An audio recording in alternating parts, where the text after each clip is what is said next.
சைராம் நாளைக்கு திங்கக்கிழமையோடு சேர்ந்து அமாவாசை வருது ரொம்ப விசேஷமான ஒன்று அப்படின்னு சொல்லுவாங்க.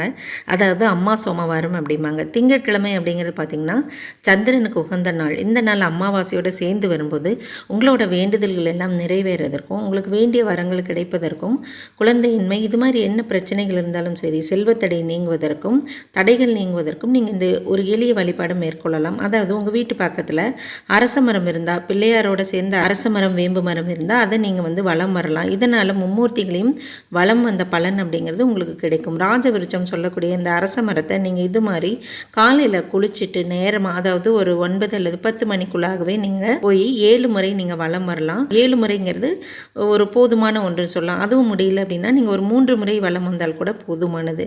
இது மாதிரி நீங்கள் உங்களோட பிரார்த்தனைகளை மனசில் நினச்சிட்டு வலம் வந்துட்டு எளிய தான தர்மங்கள், எறும்பு, பூச்சி, பறவைகள், குழந்தைகள் பண்ணுறது நல்லது. எறும்புகளுக்கு நீங்கள் அரிசி மாவு, வெல்லம்